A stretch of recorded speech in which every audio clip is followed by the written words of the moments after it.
बिस्मिल्लाहिर्रहमानिर्रहीम। अस्सलाम वालेकुम दोस्तों, उम्मीद करता हूँ आप सब खैरियत से होंगे और अल्लाह के फजल से मैं भी बिल्कुल ठीक ठाक हूँ।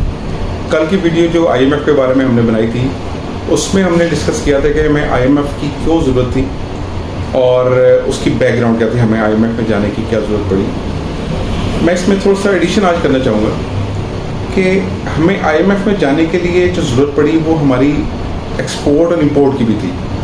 आपको जैसे मालूम है कि हमारी इंपोर्ट पिछले तकरीबन 1-1.5 साल से बिल्कुल बंद पड़ी हुई है और एक्सपोर्ट्स भी जो है हमारी ना होने के बराबर हैं। हमारी जो इकॉनमी है पाकिस्तान की वो बेसिकली इंपोर्ट बेस इकॉनमी है। उसकी इंपोर्ट बेस इकॉनमी किसको कहते हैं, यानी कि आपका मैन्युफैक्चरिंग जो सेक्टर है वो इंपोर्ट्स के बगैर अपनी मैन्युफैक्चरिंग मुकम्मल नहीं कर सकता। उनको कुछ पार्ट्स चाहिए, उनको रॉ मटेरियल्स चाहिए, उनको कुछ केमिकल्स चाहिए जो कि इंपोर्ट के थ्रू ही वो ला सकते हैं और उसके बाद अपनी मैन्युफैक्चरिंग प्रोसेस को मुकम्मल कर सकते हैं। और कुछ इंडस्ट्रीज हमारी ऐसी हैं मैन्युफैक्चरिंग इंडस्ट्रीज जो कि इंपोर्ट के बाद एक्सपोर्ट भी करती हैं अपने प्रोडक्ट्स को। तो इंपोर्ट ना होने की वजह से मैन्युफैक्चरिंग अफेक्ट हुई, जिसकी वजह से हमारी एक्सपोर्ट भी जाके अफेक्ट हुई। सेकंड नंबर पे जो चीज़ हमने डिस्कस की थी वो थी इन्वेस्टमेंट। बैरूनी और अंदरूनी इन्वेस्टमेंट बिल्कुल बंद थी। इन्वेस्टर्स का एतमाद बिल्कुल ख़त्म हो गया था और इन्वेस्टर किसी भी चीज़ में इन्वेस्ट करने के लिए तैयार नहीं थे। और जो हमारे बैरूनी इन्वेस्टर्स थे वो भी पाकिस्तान में हाई लेवल पर, लोअर लेवल पर, दोनों लेवल पर इन्वेस्ट करने के लिए तैयार नहीं थे। तो ये कुछ वजूहत बनी जिसकी वजह से हमें अमरे मजबूरी IMF की तरफ जाना पड़ा, जो कि इस वक्त की ज़रूरत थी। अब इस सारी चीज़ के अंदर हमें सीखने को क्या मिलता है? सीखने को अभी हमने कल जैसे डिस्कस किया था कि हमें अपनी कैपेसिटी से बढ़कर आगे नहीं जाना चाहिए। हमें पता होना चाहिए हमारी क्या कैपेसिटी है और हमारी क्या कैपेबिलिटीज़ हैं। हमें हमारे जितने भी ये फाइनेंस मिनिस्टर्स हैं हमें उनका पता है कि उनकी क्या कैपेबिलिटीज़ हैं और क्या उनकी कैपेसिटीज़ हैं। उनको अपनी कैपेसिटी के अंदर रह के काम करना चाहिए। और जो ख़ास तौर पे जब मुल्क की बात आ जाए, क्योंकि आप छोटा सा एक घर या छोटा सा एक कुंबा नहीं चला रहे, आप पूरे कंट्री की बात कर रहे हैं, तो यहाँ पे आपको रिस्क बिल्कुल नहीं लेना चाहिए। तो अगर IMF पे जाना ज़रूरी है तो फिर ज़रूरी है, फिर हमें ज़रूर जाना चाहिए, हमें रिस्क नहीं लेना चाहिए। और मैं ये समझता हूँ कि हर एक बैड टाइम के अंदर एक अपॉर्चुनिटी ज़रूर होती है। ये बैड टाइम जो पाकिस्तान के पास आया था तो इसमें पाकिस्तान के लिए एक बहुत बड़ी अपॉर्चुनिटी थी और है। वो अपॉर्चुनिटी ये है कि लोकल इंडस्ट्री को आप बहुत प्रमोट कर सकते थे। इसके अंदर आपकी जो पार्ट्स, जो आपके एसेसरीज, जो आपके केमिकल्स, जो आपके मैन्युफैक्चरिंग प्रोसेस के अंदर आपके इस्तेमाल होने थे, उनको हम लोकल लेवल पे प्रोड्यूस कर सकते थे। फॉर्मुलेशन लेके आते, अपने इंजीनियर्स को लेके आते, अपने एक्सपर्ट लोगों को आगे लेके आते और हम फैसिलिटेट करते छोटी इंडस्ट्रीज़ को, ताकि ये इन पार्ट्स को, इन चीज़ों को मैन्युफैक्चर करें लोकल तौर पे, ताकि ये लोकल मैन्युफैक्चरिंग के अंदर इस्तेमाल होकर हम एक्सपोर्ट के काबिल हो सकें। ये एक बहुत बड़ी अपॉर्चुनिटी थी, शायद हम उसको मिस कर चुके हैं, लेकिन इट्स नेवर टू लेट। हमें अभी भी इस तरफ सोचना चाहिए और लोकल लेवल पे ये जो जिन पार्ट्स की और जिन एसेसरीज़ की हमें जिन चीज़ों की ज़रूरत पड़ती है, हम इसको लोकली मैन्युफैक्चर करें। अगले जो हमारा जो चीज़ डिस्कस मैं आपसे करना चाह रहा हूँ वो है रिफॉर्म्स। IMF का पैकेज हमने ले लिया और जैसे कि कल भी मैंने आपसे डिस्कस किया था कि हमें एक IMF पैकेज और लेना पड़ेगा ताकि हम अपने इस जो अपनी ग्रोथ है इसको कंटिन्यू रख सकें। और जब हम नेक्स्ट पैकेज लेंगे उससे पहले हमें क्या चीज़ें करनी चाहिए, वो कुछ चीज़ें मैं आपसे डिस्कस करना चाहता हूँ। नंबर 1 जो है वो है प्राइवेटाइजेशन। प्राइवेटाइजेशन पाकिस्तान के लिए इस वक्त नहायत ज़रूरी हो चुकी हुई है। पाकिस्तान के बड़े इदारे आप देख लें, नाम सुनने में बहुत बड़ा है पाकिस्तान स्टील मिल, आपको नाम सुनने में बहुत बड़ा मिलेगा पाकिस्तान इंटरनेशनल एयरलाइन। इस तरह बहुत सारे और इदारे हैं जो कि ख़जाने पे एक बोझ बन चुके हुए हैं। जो पॉलिटिकल पार्टीज़ हैं उनमें इतनी सख्त नहीं है कि वो इतनी बड़ी एक रिस्पॉन्सिबिलिटी अपने सर पे वो ले सकें और आवाम को फेस कर सकें या किसी और चीज़ को फेस सकें, क्योंकि पॉलिटिकल प्रेशर ही बहुत होता है। यही लोग जब अपोजिशन में जाते हैं तो प्राइवेटाइजेशन की जो है वो मुखालफत शुरू कर देते हैं और जब हुकूमत में आते हैं तो प्राइवेटाइजेशन के बारे में सोचना शुरू कर देते हैं। इस वक्त की ज़रूरत है कि पाकिस्तान स्टील मिल को टोटली प्राइवेटाइज कर दी जाए, पाकिस्तान इंटरनेशनल एयरलाइन जो है उसको प्राइवेटाइज कर दी जाए। इसके अलावा और जितने भी इदारे हैं उनको प्राइवेटाइज करके उनको प्राइवेट सेक्टर में दे देना चाहिए। गवर्नमेंट का काम ये इदारे चलाना नहीं है, गवर्नमेंट का काम रेवेन्यू जनरेट करना है। अगर आपको रेवेन्यू जनरेट होता है और आपके इदारे भी काम करते हैं तो बिस्मिल्लाह इसमें स्टेप ले लेना चाहिए और इसमें हेजिटेट नहीं करना चाहिए हमें। सेकंड लेवल पे पेंशंस एक बहुत बड़ा बोझ बन चुकी है पाकिस्तान के ऊपर, पाकिस्तान की इकॉनमी के ऊपर। ہم بہت اسٹرانگ اکانومی نہیں ہے. اگر ہم اپنے آپ کو کمپیئر کرنا شروع کر دیں اپنے انٹرنیشنل، اپنے یورپ کے ساتھ، اپنے امریکہ کے ساتھ یا دوسرے کنٹریز کے ساتھ، تو ہم لوگ اپنے آپ کو کمپیئر نہیں کر سکتے. اسی طرح ہی ہم پینشنز بھی آپ کو اپنے جو امپلائیز ہیں ان کو، جو ریٹائرڈ امپلائیز ان کو نہیں دے سکتے. پینشن کا بھی ہمیں کرائٹیریا بنانا پڑے گا. میں ایگزامپل آپ کو دیتا ہوں کہ اگر 1 ملین یا 1.2 ملین کسی کی پینشن ہے پر اینم، اس سلیب تک تو آپ پینشنز آپ دیں. اس کے اوپر جو پینشنز لینے والے ہیں ان سے آپ معذرت کر لیں، کیونکہ ہم دے نہیں سکتے، ہماری اکانومی اس قابل نہیں ہے. اگر آپ دیکھیں تو ہمارے بہت بڑے بڑے جو 19, 20, 21, 22 گریڈ کے جو آفیسرز ہیں، انہوں نے اپنی لائف میں ماشاء اللہ بہت کچھ کمایا ہوتا ہے. اللہ تعالیٰ نے ان کو بہت کچھ دیا ہوتا ہے.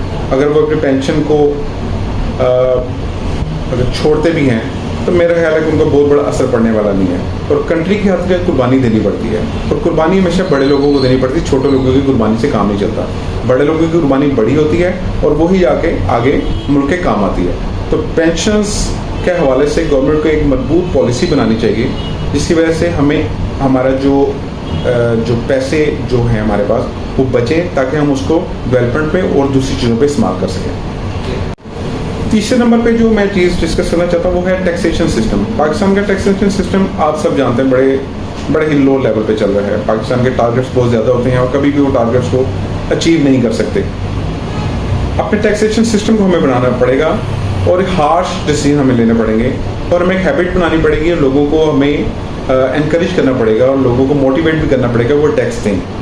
اور وہ ہم اس طریقے سے کر سکتے ہیں کہ عام کے ٹیکس کے پیسے کو ہم یوٹیلائز ہوتا ہوا ان کو دکھائیں، ان کو بتائیں کہ یہ آپ کا پیسہ یوٹیلائز ہو رہا ہے، پراپر جگہ پہ یوٹیلائز ہو رہا ہے. اور اس اسٹیپ کو لے کر آپ اپنی ٹیکسیشن کو بنائیں، ٹیکسیشن سسٹم کو ٹھیک کریں، تاکہ تمام لوگ خوشی سے خوش دلی سے ٹیکس دیں اور ٹیکس کے معاملات ہمارے بہتر ہوں، جو کہ IMF کی ایک بہت بڑی شرط بھی ہے. اور اگر آپ دیکھا جائے تو تمام کنٹریز میں ٹیکسیشن کے بغیر کوئی بھی ملک چل نہیں رہا. تو ہمیں ٹیکسیشن کے سسٹم کو جو ہے وہ تھوڑا سا بہتر کرنا پڑے گا. اس کے علاوہ غیر ملکی انویسٹمنٹ آپ کو لانی پڑے گی بڑے لیول پہ، بڑے بڑے کنٹریز کو آپ کو لانی پڑے گی. آپ انویسٹمنٹس کو لے کے ہیں پاکستان کے اندر، لوکل انویسٹرز کو آپ انکریج کریں، ان کو بلائیں، ان سے آپ فیڈ بیک لیں، ان سے آپ سجیشنز لیں، اور ان سے آپ انویسٹمنٹ جو ہے پروجیکٹس ڈسکس کریں. اسی طرح آپ کے انٹرنیشنل جو آپ کے جتنے بھی انویسٹرز ہیں ان کو پاکستان میں لانے کی کوشش کریں. ان کے لیے ایک پرفضا اچھا جو ہے آپ ایک سازگار ماحول قائم کریں.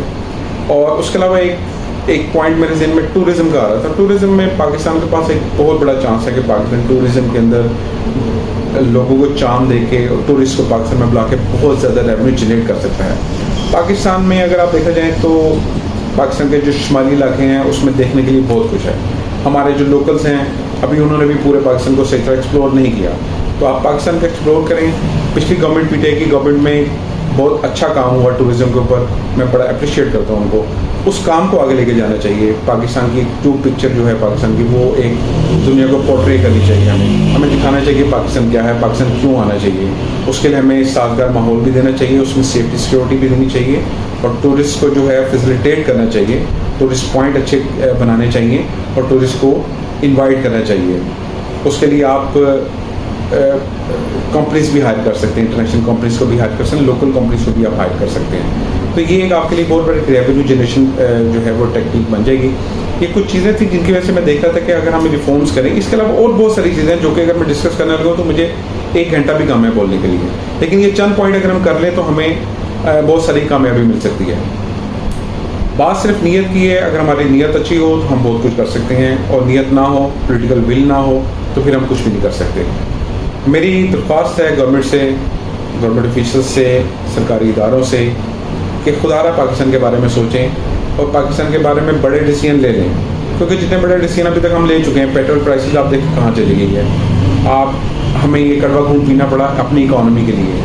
آپ ڈالر کی پرائس دیکھیں کہاں چلے گی، ہمیں کڑوا گھونٹ پینا پڑا اپنی اکانومی کو بچانے کے لیے. ہماری اشیاء خود و نوش آپ دیکھیں ان کی پرائس کہاں چلے گی، اپنی اکانومی کو بچانے کے لیے ہمیں یہ کرنا پڑا. اسی طرح ہی آپ یہ بڑے ڈیسیژن لے لیں جس میں آپ کی پرائیویٹائزیشن ہے، آپ کی ٹیکسیشن سسٹم ہے. یہ بڑے اسٹیپ آپ لے لیں. عوام سے قربانی آپ لے چکے ہیں، عوام آپ کو قربانی اور دینے کے لیے تیار ہے، لیکن अगर आप कंटिन्यूशन के साथ ये पॉलिसीज बना देंगे, 5 साल के लिए कंटिन्यू करेंगे पॉलिसी को, तो ये आप इंशाल्लाह 5 साल के बाद बहुत डिफरेंट हालात में पाकिस्तान को पाएंगे। इसके लिए मैंने आपको कहा था कि तमाम पोलिटिकल पार्टीज से मेरी रिक्वेस्ट है कि एक टेबल पे बैठें, अपनी ज़ाती जो आपकी लड़ाइयाँ हैं, अपनी ज़ाती जो आपके रंजिशें हैं, उनको एक साइड पर रखकर चार्टर ऑफ इकोनॉमी को साइन करें, उसको एक डॉक्यूमेंट को बनाएं, अपने सारे जितने भी आपके इकोनॉमिस्ट हैं आपकी पार्टी के अंदर, जितने पढ़े लिखे लोग हैं उनको आगे लेके आएँ, चार्टर ऑफ इकोनॉमी को आप बनाएं, उस पर सिग्नेचर करें और उसको इम्प्लीमेंट करें, और आप देखें, चेक रखें कि ये उस चार्टर ऑफ इकोनॉमी पे इम्प्लीमेंटेशन प्रॉपर हो रही है, और फिर उसके बाद देखें कंट्री इंशाल्लाह आपका 3 से 4 साल के अंदर, बहुत ज़्यादा अरसे में नहीं, 3 से 4 साल के अंदर आपके ट्रैक पे चल जाएगा। ये थोड़ी सी मेरी आपसे रिक्वेस्ट थी, और उम्मीद करता हूँ कि आपको मेरी वीडियो यूज़फुल, आपको अच्छी लगी होगी। आप इस पर कमेंट भी ज़रूर कीजिएगा, इसको शेयर भी कीजिएगा, लाइक भी कीजिएगा, मुझे सजेशन भी दीजिएगा कि आप मेरे से क्या सुनना चाहते हैं, क्या पूछना चाहते हैं, और मैं क्या आपको मज़ीद बता सकता हूँ। मेरे चैनल को ज़रूर सब्सक्राइब करें। इंशाल्लाह IMF के बारे में, इकोनॉमी के बारे में आगे भी डिस्कशन आपसे चलती रहेगी। इंशाल्लाह हमारे साथ रहिए। बहुत शुक्रिया आपका। अल्लाह हाफ़िज़।